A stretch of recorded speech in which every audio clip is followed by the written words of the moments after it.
Tapos ito na yung sa pasusunod ng ating pagdiriwang sa sakramento ng Tingnan, Ay, ito nila eh. niyan po lamang yung bahalag ng ngayon tungkol sa Sumutan ko din sa harap. mga magulang, Pagpo-post mo, pindutin mo. nais mo ba ninyo ng Diyos at makaani sa ating sabayan ng Kristiyano? Yun naman yung binibinyagan ka.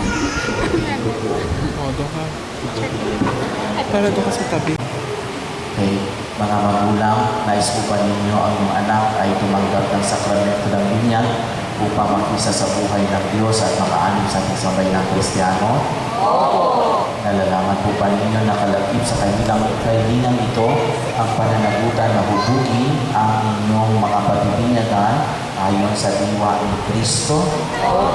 Kayo naman po mga ninong at ninang, nakahanda po ba kayong tumulong sa mga magulang na akayin ang inyong mga inaanak sa pananampalataya?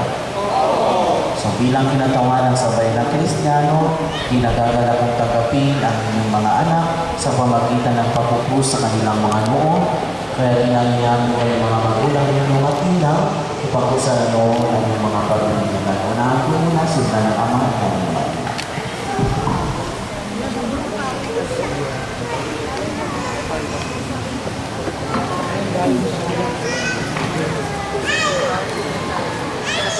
Yung pakihanda yung name na card. Bibigyan tayo. Yung pangalan niya.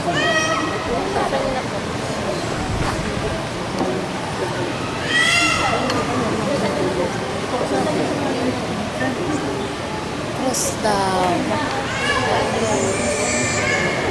Hindi ganun. Record mo. Pa-record na.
Sumayin niyo ang Isang Marcos. May nagdala ng mga bata kay Jesus upang hilingin ipatong niya sa mga ito ang kanyang kamay. Ngunit pinagbawalan sila ng mga alagad. Nagalit si Jesus na makita ito at sinabi sa kanila, "Pabayaan ninyong lumapit sa akin ang mga bata. Huwag niyo silang sawayin sapagkat sa mga katulad nila, naghahari ang Diyos.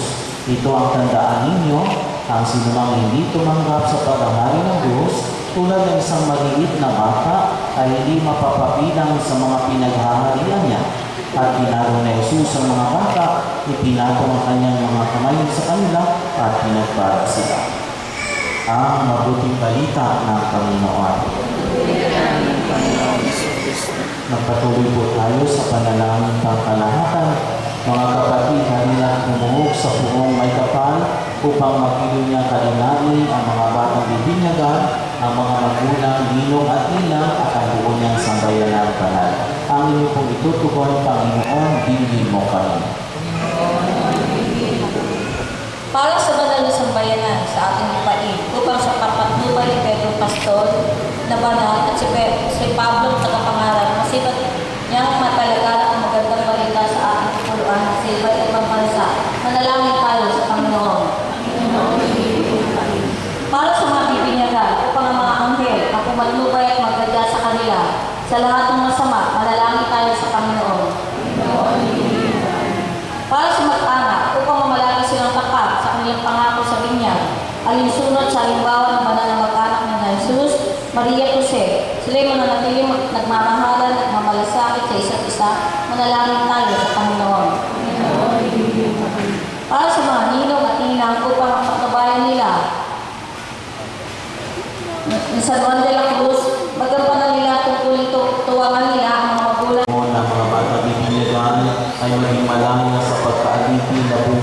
buhay ng nilikamang unang tao. Lukuban naman sila ng banal na Espiritu upang sila magpuspos ng diwa ng muling pagkabuhay ng iyong anak. Iniluluhog namin sa magitan ni Hesus Kristo kasama ng Espiritu Santo magpasawalang hanggan. Ngayon po at basbasan ng tubig na gamitin sa binyag. Ama naming lumikha, halina po kayo at basbasan ang tubig na nakalaan para sa pagbibinyag sa mga hinirang para sa muling pagsilang at pananampalataya ng simbahang naghahatid sa buhay sa kalangitan sa pamagitan ni Hesus Kristo kasama ng Espiritu Santo magpasawalang hanggan.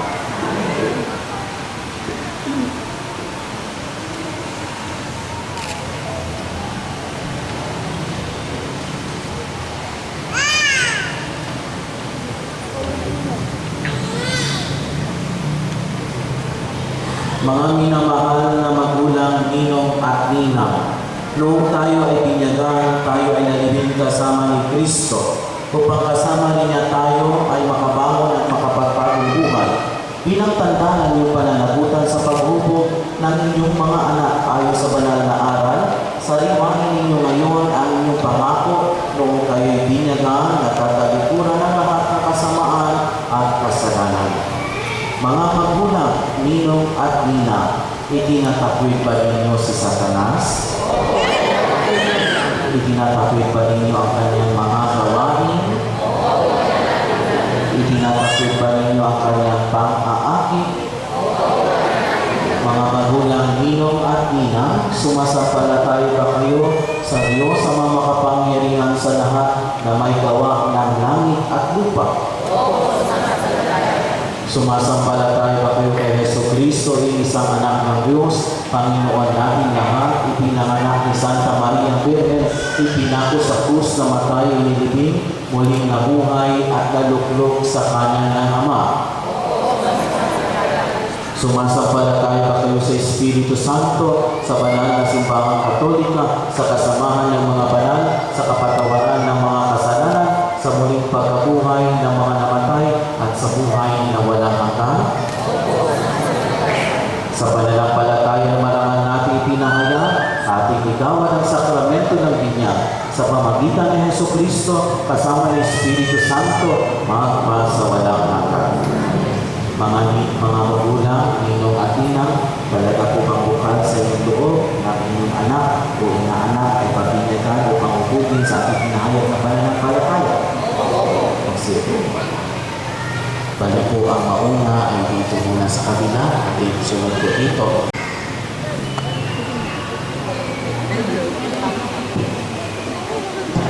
Mamaya. Kung ka mamaya sa likod. Sa tabi na. Sa tabi. Ha?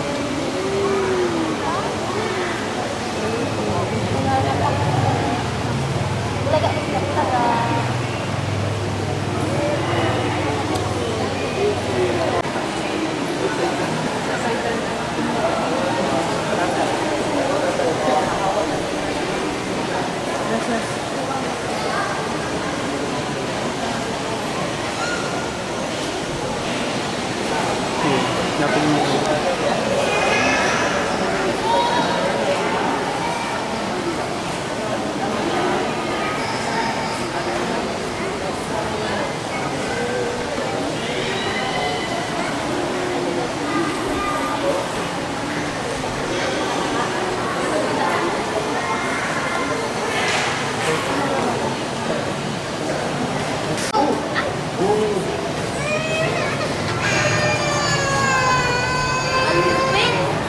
Ano mo ba?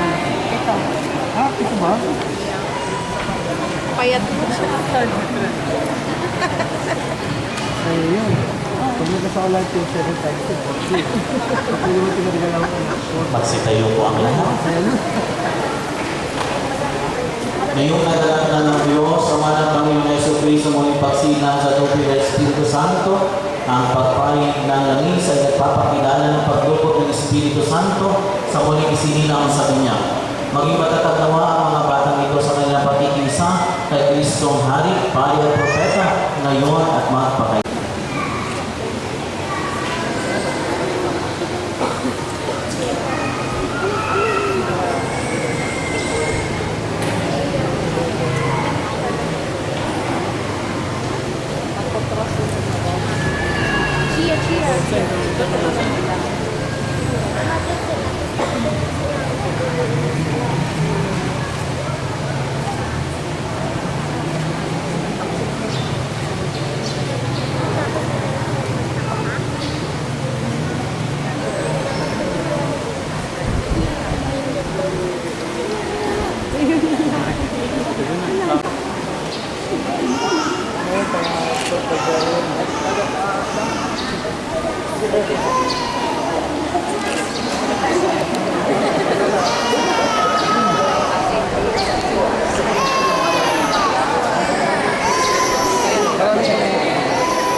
ang damit pamilya na muling pagsilang kay Kristo.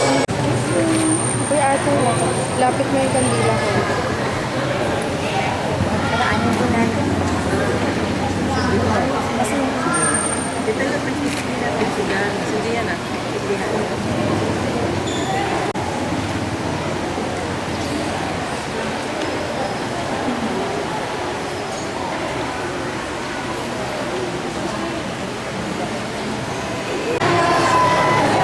umupo ka lang doon. Umupo ka sa tabi ni tatay doon. Hindi lang anak.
Video ka, video ka.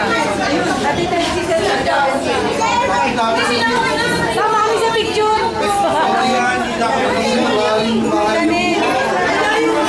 Pwede na raw. Kaya Toy, pwede na raw.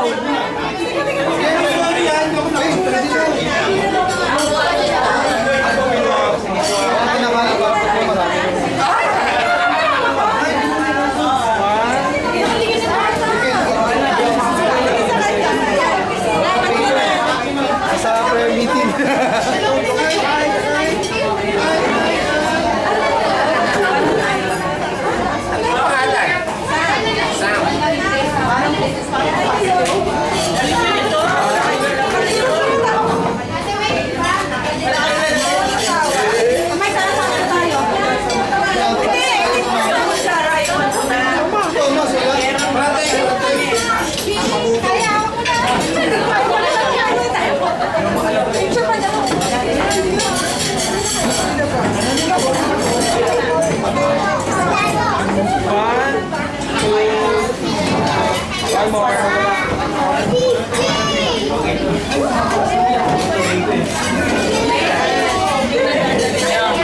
Ay, mabasag yan.